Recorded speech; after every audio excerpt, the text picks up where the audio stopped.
my darling Fumi Nation. Oh God, what's wrong with me? Oh God. Fumi Nation. How are you? How are we? I live and I love you so very much. And I'm always excited. I love what I do. I love what I do, and I love hanging out with you guys, even though I only get to see you after the fact. Needless to say, you're so very welcome, my darlings. For those of you that are stopping by for the very first time, my name is Fumi Desalu-Vold, and we've been out here in these YouTube streets for about 10 years and clacking. I'm a 56-year-old mother and wife out here in these United Kingdom London streets, and I try and upload an episode every single day. I told you I love it.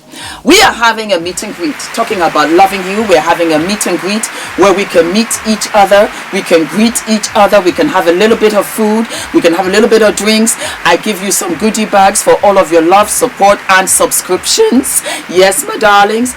And it's an exclusive also to the launching of my brand. When I tell you I'm excited, my God, I'm over the moon. We have vendors, we also have sponsors. It's going to be a phenomenal day. Join us. The tickets are below. So, my darlings, why? Oh, no. What am I wearing? I am wearing a jumpsuit. Are we living and loving? Let me just. Oh, yes. I forgot these. I'm wearing a jumpsuit that I've had for a minute and a half, and it was from Topshop. Now, why am I wearing it? Because after such a long time now, Topshop has come back. Yeah, Topshop is back, and it should be launching momentarily, and I will be there. It's a high street fashion store, and they're really cool. They have some really fun stuff, and this has a hoodie, and I really thought, you know, why not? Love it. Wear it your high heels, and it's kind of cute. Why are we here? We are here because a Fumi Nation member sent me this clip, and I thought I would share it because I also have something I want to say. Okay, that's the only way I can say it. All right, so here we go. These successful black men are not skipping over black women because of the way that you look. They're skipping over you black women because of the way that you were raised. Let me run that by you again. They are not skipping over to the white women or the Asian women or the Caribbean women or even the African women. We're talking about the Americanized black woman. The reason why these successful men are skipping over you, it's not the way that you look, but it is the way that you carry yourself. These other women, they were conditioned, they are programmed, they are trained to be wives. They are trained to be helpmates. They are trained to be submissive. They are trained to cater to their man. They are trained to be grateful. They are trained to be appreciative. If you deal with the typical black woman in America, she wants nothing but a whole bunch of things provided for her that she cannot provide for herself. She requires all of these things that she cannot do for herself. And then when you get one that can do things for herself, she talks down to men as if she's better because she's paying bills and she has a car and she has a credit score, as if that makes her better when that just makes her an adult. There are going to be a lot of women that are upset about this post, but it's the truth. It just is what it is.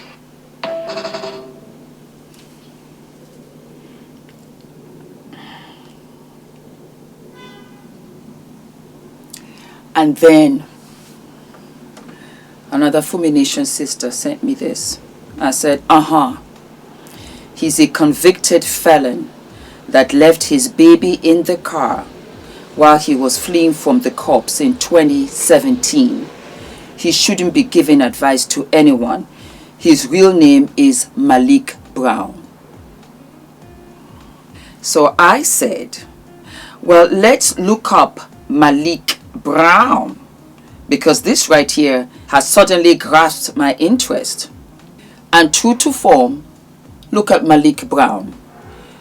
Police, man fleeing officers abandoned a 5-year-old son in the car. A 28-year-old man who abandoned his 5-year-old son in a car while trying to flee from police has been arrested on drug charges, the Newcastle County Police Department says. Detectives attempted to pull over Malik Brown, who was driving a red sedan around 10 a.m. Wednesday after they received reports he was selling drugs in the community of Wellington Woods. Police say Brown fled in his vehicle. Moments later, police located his car. They say that's when Brown fled on foot, leaving his 5-year-old son in the vehicle. Police say Brown discarded 169 capsules of heroin as he fled. Brown was taken into custody after a brief foot pursuit. The 5-year-old appeared to be unharmed and did not require medical attention. Detectives conducted a search of Brown's home and found 221 capsules of heroin and $2,948 suspected of drug proceeds. Brown was charged with the following: possession with intent to deliver heroin, possession of heroin in a tier 2 quantity, disregarding a police officer's signal, endangering the welfare of a child by acting recklessly in a manner likely to injure the child, endangering the welfare of a child while committing a drug offense with child present, resisting arrest, driving without a license, aggressive driving, failure to use turn signal, failure to stop at a red light, and unresponsible speed. He was arraigned and committed to Howard Young Correctional Institution after failing to post a $25,000 secure bond. This is the chump who is out here talking about women. I also want to say this. I lived in America for 20 years. 10 years in New York and 10 years in California. And I got the privilege of traveling to so many different states in America. I'm an American citizen now, and I had a really wonderful experience in the States. It was different. I left in 2009 when I got married. And this is the absolute honest truth, hand on my heart. I noticed clear as day after about a week of living there that the way Black American women were treated was very unfair. It was very unjust, and it was extremely unfair. I saw it.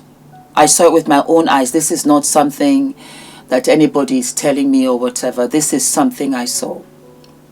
And yet, it was the Black American women, my sisters, that were the kindest to me. They were the kindest to me. They were always helping me. They were curious where I came from. You know, they would tell me where I could go and get my laundry done, you know, groceries, and they would just kiki. And they were so fly. They were so fly. They were so, you know, hip. And I just always saw that. And for those that were single moms, they were raising their children themselves. They were raising their children themselves with no help, with no support. The support came from the sisterhood, but it didn't come from the system to say she's a single mom with these kids. Give her a good place for her to live with her children, where there are schools, where there are parks. I say that because I'm a mother today, so I see the difference. And I saw how there was such a lack of respect. There's such a lack of respect for Black American women in the workforce. I just saw it. There was no support. And my Black American sisters did a phenomenal job in raising children. Where were the Black brothers? You have him who, as you can see, is dealing with drugs with a child in the car. So you know this is not new news. So you know that this is something that the child is even used to. You don't see a Black woman doing that. You see the men. Raising children is one of the hardest things. Hardest. If you ask me, being a mother is the hardest job I've ever had. And I pray I just do a good job, that I try and do the best that I can. I pray. But it's always on the mother's shoulders, a good majority of the time. And so this man has the audacity, the effrontery, the ignorance to come on here publicly talking about, oh, that you know what, they're not grateful, that they're not submissive, that they're not appreciative. Appreciative of what? When I'm doing everything myself. Appreciative of what? When I have to try to bail you out. Appreciative of what? When you don't want to help around the house. Appreciative of what? When you don't even want to respect the Black American woman in public. Appreciative of what? You give the license and liberty for other people to talk nonsense. How dare you?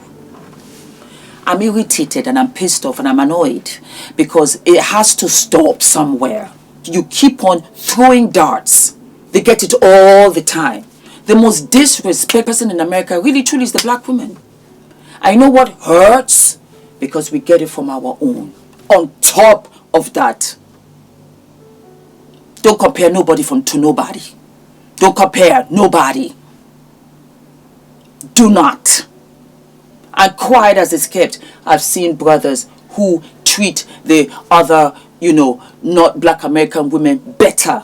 And you wouldn't even try certain things with a sister, but you get away of doing that kind of nonsense with the people that you prefer, with the ladies that you prefer. I'm calling it like it is. And I want my Black sisters, my Black American sisters to know I love you. I see you. You are seen. You are heard. And I will continue to say this. I will continue to talk about this. I don't want to shy away from uncomfortable situations anymore. I don't. My channel is about positivity. It's about light. It's about laughter. I live and love. I really do. But you, the Black American woman, sister, you are my greatest supporter. You are the majority of my followers by 80%. I don't know why. Thank you. And so why can I not? It's just nonsense. I don't really care if I hear it from the outsiders or what. I really don't. But my own, it becomes a thing where it really becomes personal. And I have seen it with my own eyes. And you put up with a lot. And you brush it underneath the carpet. And you move on from it. And all the nonsense about dark skin and light skin, about all the nonsense about big, about she this, she that. Why don't you just be quiet and go and support her? Why don't you get up and say, let me get the children together so that she can have 5 minutes to herself? None of that. But you want to continue pouring out all of this negativity. And then when they say something, she's the angry Black woman. I hate it. I really do hate it. And it's not fair. It's not fair. You make us angry. Yes, you do. And sometimes when we lose it, it's because we are carrying everything. We're carrying the bills. We're carrying the responsibilities. We're carrying the decision making. We're taking care of our parents. We're taking care of our children. We're taking care of children with special needs. We're taking care of our sisters. We're doing so much in the community. We go to church. Lord, we go to church. Preach, baby, preach. Please give me some relief. Because I got nowhere else to go. I see it. That's why I speak up. But you that have little to no common sense are out here. You're not in the position to talk. Why am I saying this? Because other women that are already having hard days, that are just trying to go day by day from paycheck to paycheck, do not need to listen to this. So while this is being put out there, I am going to put out this episode so that you know what, it will counterbalance that nonsense. It's not true. It's not true. You know what it is? I am finding out that the Black American woman, you are one of the strongest I've ever seen. You are the strongest. You're strong. And you're strong in your endurance, in your perseverance. You get up every single day for a step and repeat. You do. You do. And let me tell you something. Ignore this, angry Black women. We had 500 beautiful, chocolatey, gorgeous women. in New York. The most I've ever had. From top to bottom, from start to finish. There was not even so much as a tete-a-tete. Nothing like that. It was joyful, it was happy, it was positive, there was laughter. God knows there were love, there was tears. 96 years old, and the youngest I think was 6. That's the African black woman. When you love her, she will show you love. She will go over and above and show you what she can do. You are Mother Earth. And I need to tell you that because I think that in all of this negativity and spew and all of this going on, especially what's happening in America today, that you need to hear this, that you are beautiful. I appreciate you. I love you. I adore you. I value you. I come to you for advice. I listen to your advice also. And you have made me better as a wife, as a mother with Adrian. I look to you. I truly look to you. I have my African sisters, but at this stage of the game of 56, where I've lived in 4 continents, I'm a bit of everything. I truly am a bit of everything. And my groundbreaking years was in America. It was. I was born in Moscow. I grew up in Scotland. We went to Nigeria when I was 12. And I left when I was 21. And ever since then, I've been in America, in Norway, and in England. So I'm a bit of everything. And I think that that gives me a very fair perspective on who and what I am. And I take the best from everywhere. But the longest that I've ever lived was in America. 20 years. So, you know, black brothers, Black American brothers, don't come out here with this nonsense. It's disrespectful to us and it's embarrassing for you. Let me tell you something before I go. It doesn't matter what happens in this house. In this, my nuclear family, my son, my husband, doesn't matter what happens in this house. You will never know. You know why? None of your business. Us right here, doesn't matter. What happens, good, bad, indifferent, whatever, doesn't matter. It doesn't go to the door front. You know what I would love for us to try and do? If we feel some kind of way amongst us, say it amongst us.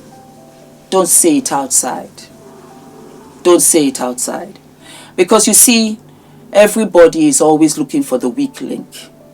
You give nations, you give other nationals ideas in how to penetrate us because we don't stand strong together. Just a little bit of advice. Don't forget to like, to subscribe, hit the notification button, and I'll see you. What? I'll see you sooner than later. All of my love.